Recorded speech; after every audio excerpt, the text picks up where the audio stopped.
Entonces, he escrito 2 libros y en esta charla pues se titula Guía Mágica bueno, Patrimonio Desconocido y Mágico de las Tierras de Toledo, ¿no? Ahí lo veis.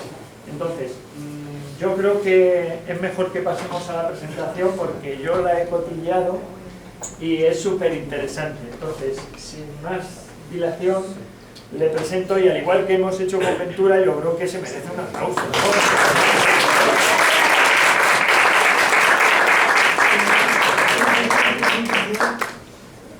¿Dónde se puede ver?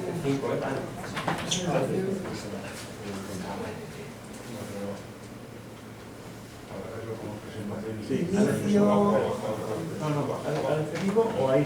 Mira, dale aquí. Dale aquí. Lleva el a la derecha. Está arriba, lo tienes arriba. Venga, que llega. Ahí, el pulso va. Muy bien, a ver.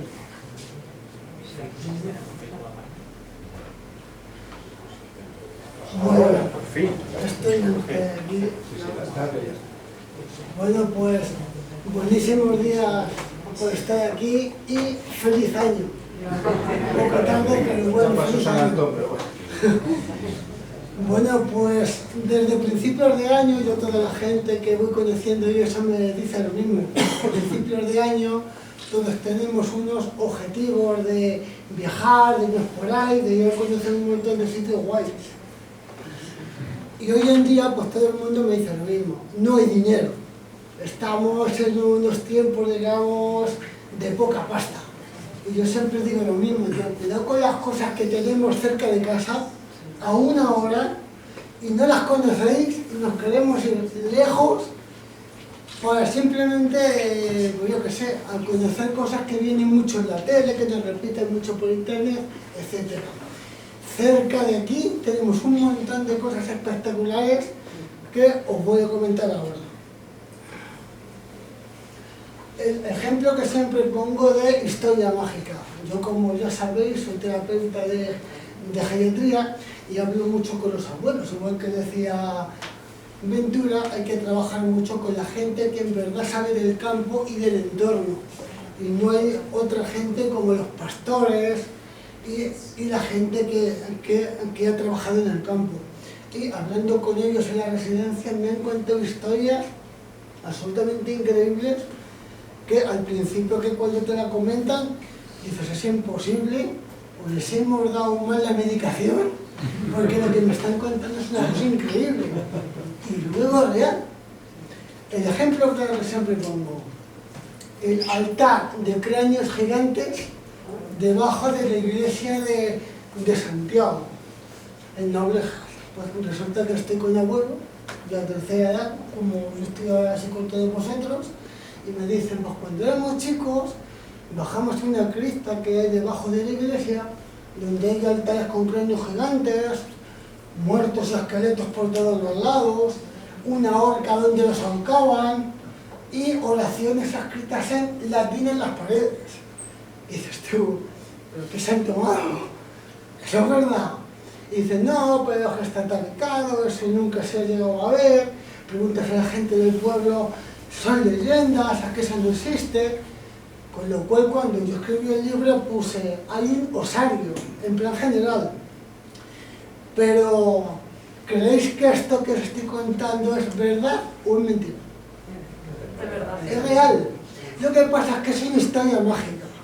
Tenéis que tener en cuenta que los abuelos, cuando vieron eso, esa cripta, eran niños. Ahora gente con 80 años, pero cuando lo vieron a principios del siglo XX, distorsionaban todo lo que tenía alrededor. Y, como yo os he dicho, está tabicado, pero en 1997 arreglaron un poco los suelos de la iglesia y uno entró con una cámara fotográfica e hizo unas fotos. Las calaveras de cráneo gigantes no son gigantes, pero son humanas, reales. La horca no es una horca, es una viga para sujetar el candelabro, la luz, para iluminar lo que es la estancia. Y las oraciones en latín es una inscripción que hay en la cruz en la que pone quién lo hizo. Es decir, unos niños con la edad de ella entraron y se quedaron alucinados en los años 30 del siglo XX. Pues en todo eso dio lugar a una leyenda que es cierta, a lo mejor muy exagerada, pero la realidad es que existe. Y los esqueletos y todo eso por ser de la gente que estaba allí enterrada. Pues como dice Ventura, todo esto teníamos que mostrarlo al público. ¿Cómo está ahora esto? Pues está calificado. No se puede ver. Yo hablo con los alcaldes de la mesa de Ocaña y les digo, ¿por qué no habréis todo eso? Que va a ir gente a verlo y que además está en el casco urbano, que la gente no tiene que ir a sufrir a la media montaña o a la alta montaña para verlo. Y que es espectacular, que va a ir mucha gente a verlo. Pues os voy a contar una historia ahora todavía más increíble. La lengua dentro del frasco de Formalí y la cueva de Aldovera, en Santa Cruz de la Zarza, también en la mesa local. Resulta que en 1870, por ahí, había dos hermanos en Santa Cruz de la Zarza. Uno de ellos es asesinado por asuntos de herencias y de tierras. Según se dice, dicho por muchos de los abuelos que he entrevistado, uno de los hermanos cogió la lengua y la metió para conservarla en un frasco de formol. Y a partir de ahí, la casa esa tuvo muchísimos fenómenos poltergeist. Se movía la ventana, los jarrones, había voces. Heredó una sobrina y todavía seguía viendo esa fenomenología poltergeist en los años 20 o 30. Esos dos hermanos eran conocidos por tener, digamos, gustos esotéricos, eran neopaganos, algunos decían que eran de la masonería, les gustaba, digamos, rituales antiguos, como era propio de la época, porque ahora mismo funcionan mucho las redes sociales, Facebook.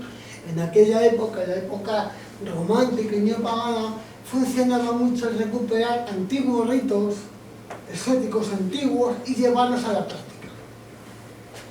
Total, que la sobrina de estos dos personajes llamó al cura del pueblo para que hiciera una oración y santificara la casa, con lo cual le decían a los abuelos que temblaba la casa, con condiciones de esa oración y ese desencantamiento de la casa.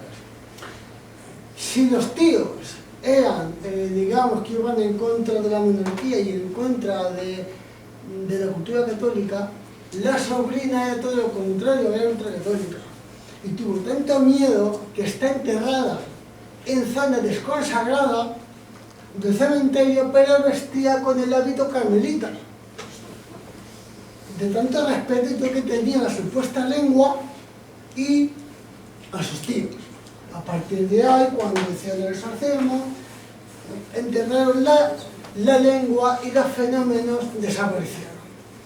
Hasta ahora es una historia absolutamente asombrosa, que a lo mejor puede ser real o puede que no. Yo nunca he visto ningún fenómeno poltergeist. Ahora, la primera parte, la lengua. Hay un libro de magos y místicos del Tíbet, de Alejandro de Vinil, en el que te describe cómo un chamán del Tíbet, con rituales prehistóricos, se tumba delante de un cadáver, le lanza unas oraciones y cuando el cadáver despierta, le saca la lengua y puede hablar con los muertos. En el mundo romano hay una bruja necromántica, Elicto, que también arrancaba las lenguas a los muertos para hablar con el más allá. ¿Por qué la lengua? Porque es un órgano del lenguaje. Si yo quisiera hablar con alguien y quisiera conservar algo, con la lengua, ¿que ocurriera esto o no? No lo sabemos porque solamente es una leyenda. Pero es que hay otra parte, yo como siempre digo, el hermano se lo hizo no lo hizo por ultrajar a su hermano, sino por poder hablar con él, todo lo contrario, lo que quiso es conservar algo. Si es que esta historia es real, es una leyenda. Pero la segunda parte que os voy a contar sí que es cierta. Resulta que hay una canción, una coplilla en Santa Cruz de la Zarza, que te dice: ¿dónde vas, Romualdo Rivas? Que es el nombre del protagonista. Tan gallardo y tan ufano, a la cueva de Aldovera con todos los republicanos. Según esa coplilla que todo el mundo conoce y en Santa Cruz y que es real, el tal Romualdo Rivas iba a una cueva a saber el qué haría, bastante feliz, ufano y con la cabeza alta, con los republicanos que en 1870 pues eran antimonárquicos, anticatólicos, etcétera, etcétera, etcétera. Lo cual yo pregunté en Santa Cruz de la Zarza: bueno, ¿y dónde está la cueva de Aldovera? Nadie sabía dónde estaba la cueva de Aldovera. Vimos nuevos mapas antiguos, no había ni rastro de la cueva de Aldovera. Escribí el libro y lo dejé ahí. Pero es que ingresó un abuelo en la residencia de Santa Cruz que me dijo: Antonio, esa cueva existe. Y yo, no. Dice: es que no está en Santa Cruz de la Zarza, está en Illana. Y lo conocíamos mucho, los de Santa Cruz, porque los pastores de Santa Cruz íbamos allí con las ovejas. Digo, coño. Lo que decía Ventura de la importancia de hablar con gente con conocimientos antiguos, que es patrimonio oral, que eso no está escrito en ningún lado. Si esa gente muere, todo ese patrimonio desaparece. Con lo cual se me pusieron los pelos como escarpias. Digo, lo primero que voy a hacer es que me vas a hacer un croquis y vamos a ir ya a unos amigos a intentar buscar esa cueva. Digo, porque tiene que ser la hostia. Digo, yo no sé qué será, pero vamos a ver el qué había ahí. Con lo cual, el libro, eran unos colegas, nos vamos a Illana y preguntamos allí con gente: oye, la cueva no se dice, pero si eso está a 8 kilómetros, no lo vas a encontrar, está en un risco, hay 3 ventanitas para entrar, como me dijo el abuelo, al lado de un río, no sé qué, no tenéis cobertura. Digo, me da igual, eso lo tengo que encontrar, aunque tarde. Total, que me voy con un colega y dimos con ella. Es complicado de ir si no conoces el paraje, porque todo el relieve de la mesa de Ocay y zonas próximas es exactamente el mismo.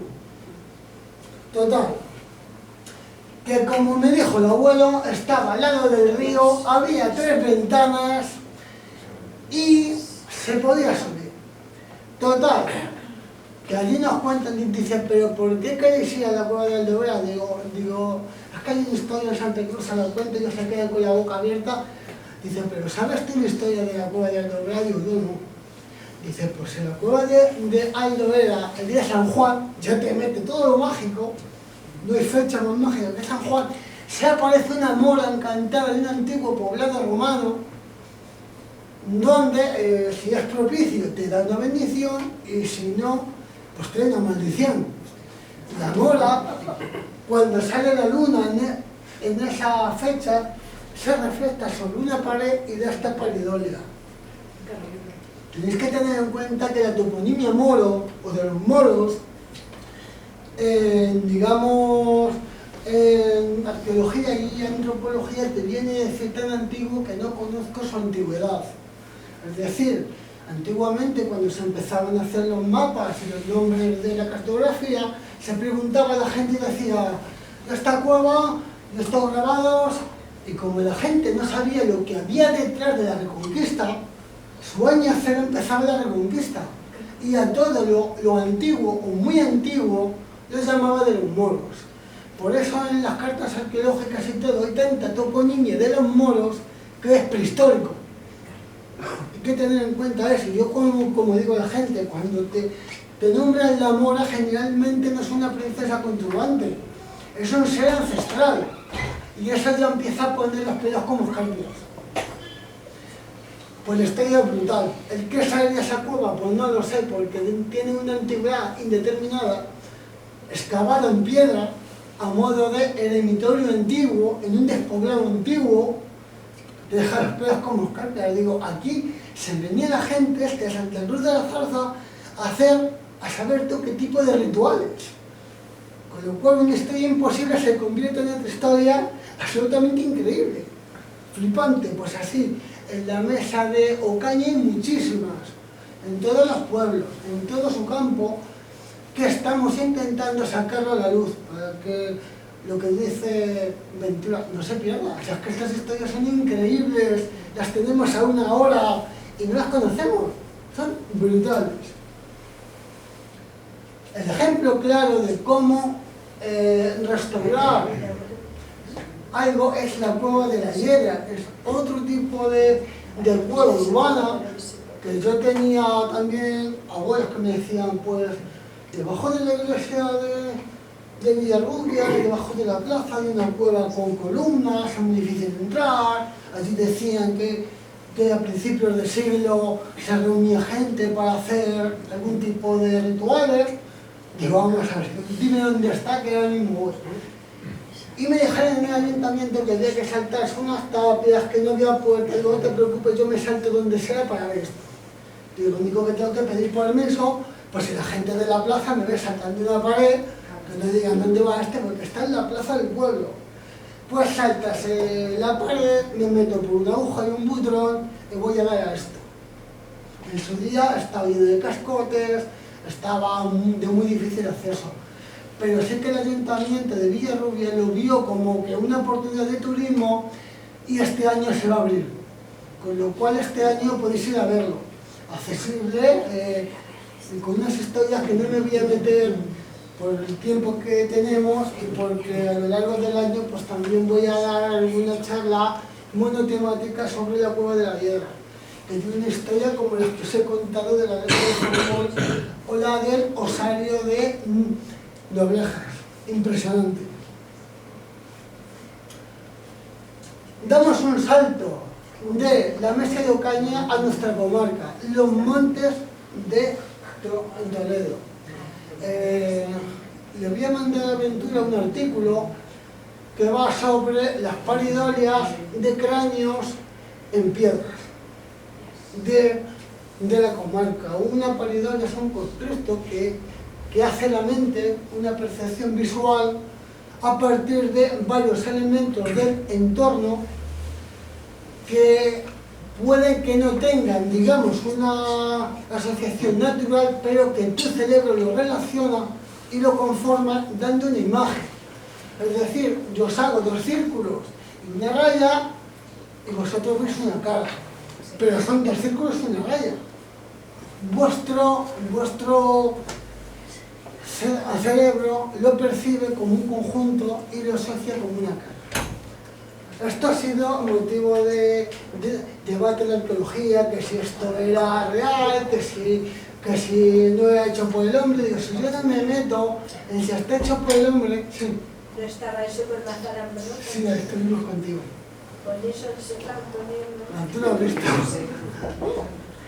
Y el tema es que yo siempre digo lo mismo. Si es algo natural o no, no lo sabemos, pero por el entorno y los elementos que hay asociados, podemos ver si eso es algo o simplemente una jugada de la naturaleza, que las hay, y muchas. El tema es que este cráneo, que está situado aquí, está presidiendo un montón de tumbas rupestres de la época de la Reconquista. Y como veis allí, un lagar, también rupestre. Con lo cual la pregunta es, ¿la gente que enterró ahí a su gente vio la calavera y pensó que era un lugar idóneo para enterrar a sus difuntos porque la naturaleza ya te lo estaba mostrando? Hay un elemento también interesantísimo que es la cruz colocada en la base del cráneo, a modo de cristianización. Estas cosas las he visto muchísimo en los altares celtas, betones y de muchísimos sitios de España. Y es que los cristianos, como querían hacer desaparecer las culturas antiguas, anteriores a ellos, lo que hacían era cristianizarlos. Con lo cual, esa pequeña cruz que parece insignificante, puede que sea cristianizar un altar antiguo o una piedra antigua que la gente de aquella época vio como una amenaza al nuevo cristianismo. El conjunto es impresionante. Al lado hay restos de cerámica y superficie, con lo cual nos está hablando de que ahí hubo una alquería. Y unos metros más al sur, al lado del arroyo Alanillos, hay otras dos tumbas. Fácil de llegar, 2 kilómetros al lado de Fonseca, se puede llegar perfectamente. Creo que en el libro, en los libros, Sí. pone indicaciones de Pongo cómo llegar, croquis y pongo de cómo llegar. llegar a los sitios. Lo digo porque, aparte de libros, son como guías para poder descubrir esos Son de, sitios. son de senderismo, es una mezcla de senderismo, arqueología, antropología, todo junto. Otro ejemplo de cráneo es el de Canto Blanco. Este sí que está catalogado como elemento arqueológico. Aquí no se ve, pero es un altar de tipo lácara, y los altares de tipo lácara son bolos graníticos con unos escalones colocados de forma tosca, los han tallado de forma tosca. Y también unas cazaletas, que saben que son artificiales. Perdón, no tiene que ver con las caleras, no tiene nada que ver. Había caleras también. Sí, pero eso es posterior. No, es otra cosa diferente. Son cosas diferentes. Estos sí que son altares antiguos. Este concretamente, por la cerámica que hay alrededor, es del Calcolítico. Y alrededor pues están los menires de la Tochá. Hay otras piedras con interés arqueológico que dan un conjunto que en verdad dices, eso es antrópico, es hecho por el hombre. ¿Querían dar forma de la calavera? No lo sabemos, porque no estábamos allí, pero por los elementos asociados impresiona verlo. Otro ejemplo, que también estuvimos por allí, Sí, es la piedra del rayo. La piedra del rayo en antropología son aquellas herramientas líticas, prehistóricas, que la gente encontraba y que le llamaban del rayo porque pensaban que era la cristalización del rayo cuando chocaba contra el suelo. Que las veían, no sabían lo que era la prehistoria y las llevaban a su casa como modo de protección, pensaban que eran protectoras. Apotropaico, que se llama, digamos, definición técnica. El tema es que estuvimos buscando esa piedra y lo que vimos era esto que hay ahí abajo. Que en principio lo puede ver y dices que es una piedra como otra cualquiera, con piedrecillas arriba, fruto de la descantación de un terreno nexo de cultivo. Pero piensas, y también se parece mucho a aquellos cantos de los responsos, betones y celtas, donde la gente depositaba piedras arriba, primero en plan pagano por la Santa Compañía, por la procesión de los muertos, después, digamos, cristianizado como Santa Compañía, y también como lugar de oración por las almas del purgatorio. Esas las hay mucho por Ávila, muchísimas, al lado de yacimientos antiguos. El tema es que al lado, a unos metros, digo, coño, qué piedra más grande ahí. Me doy la vuelta y veo esta paridolia, que son las paridolias de libro, de lo que parece un refugio de pastor, que se ve aquí la delimitación de piedra en círculo, supongo que tendría alguna cubierta vegetal, y eso que veis como en la calavera se ve que es artificial, pero yo creo que era para dejar el paquete de tabaco o alguna cosa, pero que casualmente, pues, yo qué sé, o que el romano dejaba ahí sus herramientas, porque justamente está al lado de un tramo del abastecimiento de agua romana de alcantarilla, al ladito. Y por detrás hay marcas de cantería, que esas marcas son con la intención de cortar esa piedra. ¿Por qué no la terminaron de cortar? Pues no lo sabemos. Vieron la calavera y dijeron, no sé, que esto da mal rollo, no vamos a cortar la piedra porque trae mala suerte. Que todo es un conjunto de yo qué sé, por casualidades o eso, pues, también puede ser. pero es un ejemplo de polidolia, pero de libro. Vale, pasando. Sitios que son desconocidos para los propios del pueblo. Tenemos aquí el pozo de Gamonal, donde hay un altar prehistórico delante de sus narices, no lo conocen, y es donde llevan la romería de San Isidro. Es decir, que es un lugar sacro, milenios antes de que tú llevaras allí San Isidro. San Isidro, el patrón de los campos, etc. Y un monumento prehistórico también a la naturaleza. Es increíble las coincidencias que hay.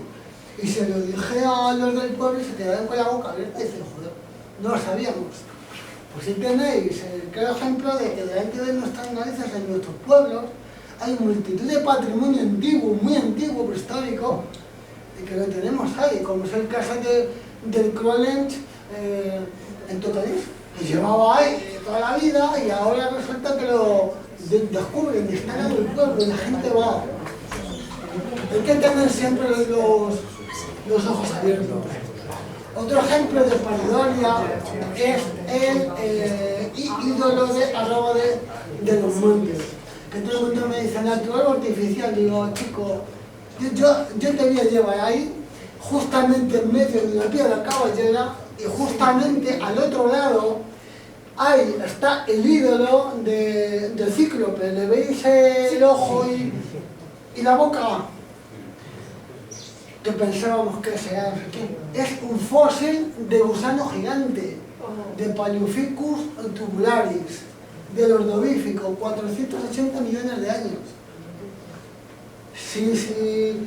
Y es que al lado del ídolo hay un montón de patrimonio arqueológico, de pinturas rupestres, como la que tenemos ahí arriba, que parece una mujer, con los pechos, y es una antigua diosa hechicera, una gran madre de la antigüedad. Y otra cosa curiosa, como dice Ventura, aprovechemos todo lo que hay en el pueblo. Arroba sea de los pueblos más agrestes y con más patrimonio prehistórico que haya visto nunca. Pero es que la iglesia tiene unas pinturas medievales que contienen la primera representación de la Catedral de Toledo. Y está ahí. Y por las paredes hay un montón de simbología esotérica del tipo, digamos, protector. No me voy a meter porque ya servía, pero que aprovechemos.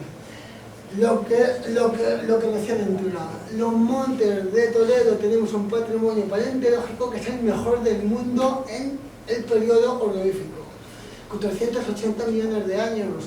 Por aquellos entonces la Tierra estaba configurada como Pangea. Pangea se dividía en dos subcontinentes. Nosotros estábamos en el sur, en Borbona, que estaba casi al lado del polo sur. Los montes de Toledo en aquella época eran línea de playa. Por eso se ha conservado tantísimo patrimonio de ese tipo en los montes. El nivel del agua bajó, los montes subieron y por eso en todos los montes, en las sierras, se han conservado una gran cantidad de yacimientos paleontológicos que son de importancia de nivel mundial. El Fontanalejo tiene las esponjas marinas más antiguas del mundo, Y las tenemos ahí, pues ¿sabe lo que quieren hacer? Una mina a cielo abierto que se lo va a cargar a 2 kilómetros del pueblo.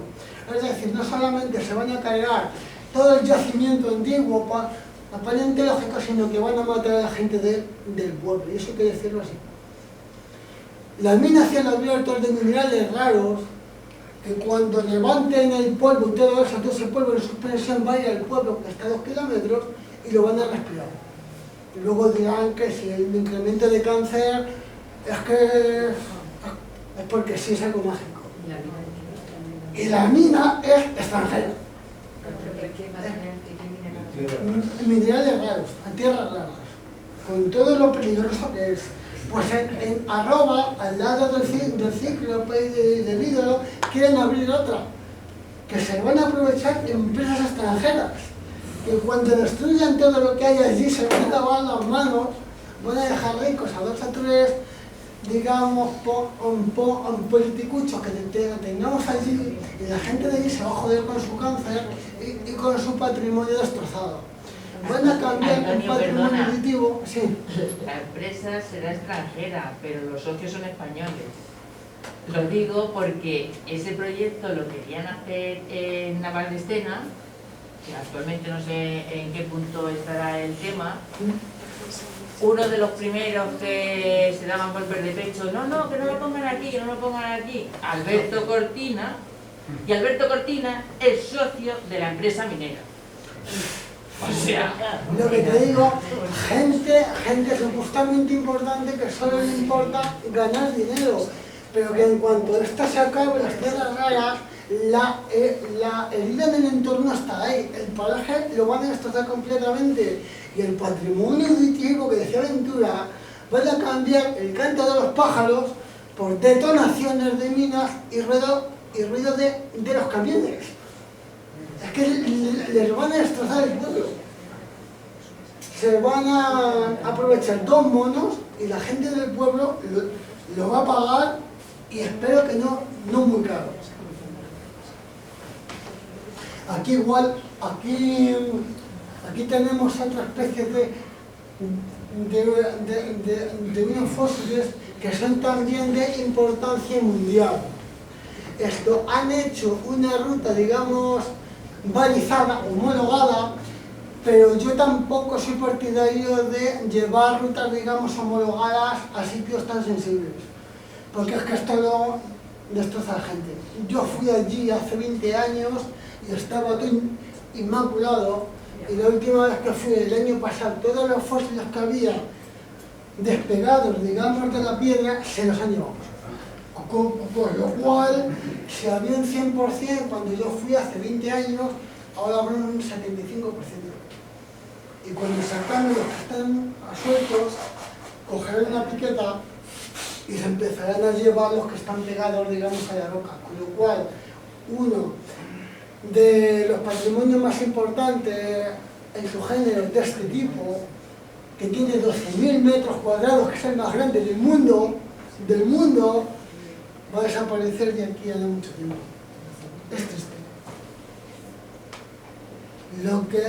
Lo que decía Ventura también, nuestro patrimonio paleontológico, que yo cuando voy allí y hago rutas que me dicen, bueno, ¿y dónde está el tiranosaurio? Sobre todo los niños, en los dinosaurios, los diplodocus, el tiranosaurio, digo, para que te hagas una idea. Estas tienen 480 millones de años, el tiranosaurio 60 millones de años. Es decir, que estamos nosotros más cerca del tiranosaurio que el tiranosaurio de esto. Para que os hagáis una idea de lo que son los tiempos geológicos en la Tierra, que es tremendo. Estamos nosotros más cerca de los dinosaurios que de los dinosaurios de esto.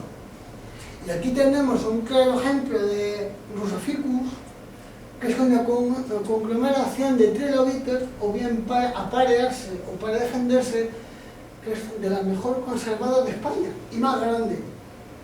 De muy difícil acceso, pero es increíble. Los pelos se ven perfectamente, la marca de los pelos de los trilobites o de lo que tuvieran, que es como una mezcla de cangrejo y de cucaracha. Una cosa increíble. Y luego también tenemos esto en la ruta del Stena, que esto es accesible para todo el mundo, para niños, en 30 minutos. Tenemos las galerías de gusano gigante de los Paleoficus tubularis más grandes del mundo, también del mundo, repito, del mundo. O sea, es que tenemos de los dovíficos en los montes, tenemos de lo mejor del mundo, no de España, del mundo. ¿Esa de Boquerón? La ruta del Boquerón, pues ahí está, la puedes ver perfectamente, no hay ningún tipo de problema. También se han llevado unos cuantos metros cuadrados, Sí. Para el Rusophycus es más complicado. se lo han llevado. Ahí queda la 10ª parte. Otra ruta que han hablado es el gusano de las moradas. Las moradas, que es este de aquí, suministramos. esta montaña que está aquí, Hola. este fósil es muy complicado de ir porque tienes que ir campo otra vez. Son unos 1400 metros de campo otra vez. Pero es la crucial. Una crucial es el paso de trilobites más grande del mundo. Os lo vuelvo a decir, más grande del mundo. Único en el mundo. Y el más grande del mundo lo tenemos también en Toledo. Es muy difícil el acceso, pero para que veáis el tamaño que tiene, las crucianas son así chiquitinas, generalmente, y con este grosor. Fijaos el tamaño, es gigantesco. El trilobites ese, de trilobites habrá a lo mejor unas 2.500 especies y lo están creciendo, pero... Sí. De hecho, se ha descubierto y se está documentando una especie nueva en Totanés. Ahí está, otro dato más. En Totanés hay una especie del trilobite del Cámbrico que es más pequeñito que el resto, pero muchísimo más antiguo. En Totanés, el trilobite más antiguo, en Totanés. Son ejemplos que dices, madre mía, lo tengo al lado de casa, al lado de casa. Increíble. Y como bien decía otra vez Ventura, si es que preguntando, y aparte de hacer las rutas en los pueblos, hay cosas también impresionantes. La iglesia de piedra escrita, que para iglesia romana, paleocristiana, medieval, seguramente todo junto y envuelto, que tiene una de las mejores azulejerías de Talavera de la Reina. Igual, me dicen, es que nos vamos a ir a la Bretaña francesa, a la Bretaña inglesa a buscar el grial, pero si el grial lo tenemos en Toledo. Podemos buscar un grial en Toledo. En el Cerro de San Vicente, que el Monte de Venus, que lo conocéis, solamente es una romanización de un monte que estaba consagrado a una diosa indígena, y que los romanos cuando vinieron lo quitaron y pusieron a su diosa que era Venus, de la fertilidad, del amor, etc. Siglos más tarde, en la Edad Media, construyeron un monasterio altomedieval, un castillo moro, después cristiano, y luego la ermita de los santos mártires, San Vicente, San Vicente, y de las dos hermanas, que fueron martirizados por los romanos en el siglo IV. Si os metéis en esta cueva que está en la ruina de la iglesia, vais a ver el grial. El grial tiene muchas interpretaciones, pero una de ellas es el camino recto. Yo, es una opinión personal, los monjes que oraban allí y querían entrar en trascendencia, lo que buscaban era su camino recto, que estaba simbolizado por el grial, que es cada uno de nosotros buscando nuestro camino recto. Recordad la película Excalibur, cuando el rey Arturo manda a los caballeros en busca del grial y fracasan. ¿Por qué? Porque buscaban un cáliz material. Y el último dice, es que el grial eres tú, Arturo. Es tu camino, es tu lugar como rey. No busques una copa, digamos, material. Busca tu camino recto. Y es cuando el rey perdona y hace su camino recto.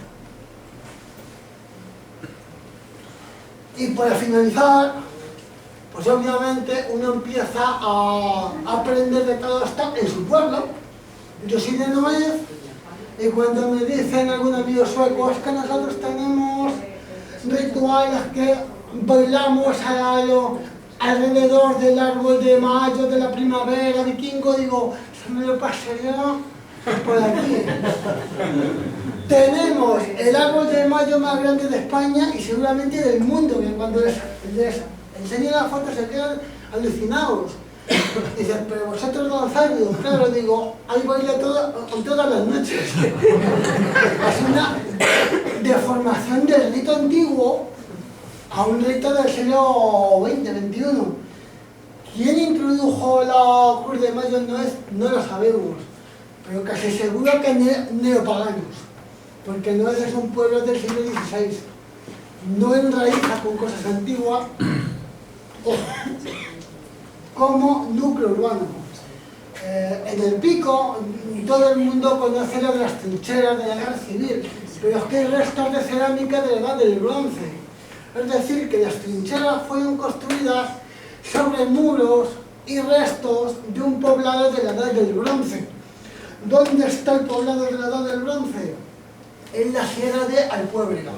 Ahí ven los muros, los restos de las casas y la cerámica, que es de la edad del bronce. Si tú ves la arqueología, te lo ha hecho. Cerámica de la edad del bronce, pues de la edad del bronce. Como lo hay en la sierra del Ayo, en la sierra de Ambroca, etcétera, etcétera, etcétera. Perdona, ¿recuerdas que estuvimos allí en Alpuévrega? Puévrega. Sí, es que eso, que está todo expoliado. ¿Hay algún resto que se conserve en algún museo o algo? Está totalmente... Sí, sí, en Totanés hay también, y en el Museo de Santa Cruz también. Podéis ir al Museo de Santa Cruz y el de Totanés para ver restos del pueblo este. Yo, como bien saben los de Noé, pues mi familia tiene unas pequeñas tierras en el despoblado de Santa María, que era romano. Yo empecé en el mundo de la arqueología porque mi padre, mi tío y mi abuelo me daban alguna moneda chiquitita, bajo imperial, y me gustaba mucho pues, este mundo y empecé a hablar con ellos. Y entre otras cosas me decían, cuando hicimos la casa del tío Luis, en la calle Santa María Baja, dice, cuando hicimos los cimientos, había tumbas. Digo, y mi padre, ¿cómo eran las tumbas? Dice, pues era yo muchacho. Miraban al este y tenían colocado en la base de la nuca una piedra. ¿Por qué? Porque en esa época, vamos, digo lo que de esa época del siglo IV, los primeros cristianos, a Constantino, que era un rey, un emperador romano que rendía culto al sol invicto, solo podía imponer en sus monedas, soli invicti, comiti, rendía culto al sol y a su nacimiento. Todo eso, por el mismo emperador, fue igualado con Jesucristo e implantado con el cristianismo. Los muertos solamente esperaban el nacimiento del sol como un nuevo nacimiento a la vida eterna. Y para ayudarles a ver el sol, les colocaban una piedra en la nuca. Pues todo eso está debajo de esa calle. Fíjate, pues no lo sabía yo, no lo había oído. Que muchas veces en nuestros pueblos tenemos cosas increíbles. Cuando hablan de las vírgenes negras, de Isis, de Isis amamantando a Horus, en Noé tenemos una virgen de leche gótica de piedra que se conserva y es de las mejores de España y de Europa. Y es una representación medieval de las antiguas diosas. Es lo mismo, pero cristianizado. Y no hace falta irte a Francia o irte a lugares extraños. En Noé tenemos una de las mejores de Europa. Historia, pues como la de una monja que se encontró en los años 70, que la tocaron, se deshizo, que era leyenda, que no. Pues en el año 2000 encontramos una lápida en la que se decía que era una monja del convento de Santa Fe de Toledo, con lo cual la historia era real, que no era una leyenda. Sí, eso era real, eso fue real, porque además mi hermano, o sea, que es que los que hicieron el suelo de la iglesia, los encontraron, es que se cayeron en las tumbas. Claro. Claro, Y todo lo que nos contaban de niños, de alguna monja, pero no había monjas. ¿Quién sería esa monja? Pues limpiando la iglesia encontramos la lápida. Y para finalizar, el último descubrimiento que hemos tenido. Hace un año me dijo uno de Noé, dice, mira Antonio, ahí en Santa María, al lado de la cuneta, que como dicen mentiras, que has pasado 1000 veces, 1.000.000 de veces, las veces que habré pasado por el camino de las Asturianas, pasamos todos los días, al lado de la cuneta, insertado en un paso de una finca, hay una lápida romana que es interesante porque el título de despedida viene como vale, no como viene, como era típico en el mundo romano, que era que la tierra te sea leve. que era una oración mágica. Los romanos tenían mucho miedo a los muertos, a los dioses manes. Muchas de las lápidas romanas dicen que los dioses manes te protejan, eran tus difuntos. Y los difuntos en el más allá estaban muy bien colocados, pero en el más acá no hacía gracia, no tienen una dualidad en el mundo romano como el cristiano de cielo e infierno, estaban todos juntos en aquella época. Y lo de que la tierra te sea leve era una fórmula mágica de decir quédate ahí, yo te rezo pero quédate ahí. Y aquí la fórmula de despedida es vale, que es la que viene en el Quijote. Cuando termina el Quijote pone vale, como diciendo tu vida está bien, vale. Y eso es lo raro de esta lápida, la que hemos encontrado hace un año, ¿no es? Pues muchísimas gracias por estar aquí. Es un ejemplo de lo que hay en las tierras que hay en Toledo y disfrutarla pues un montón.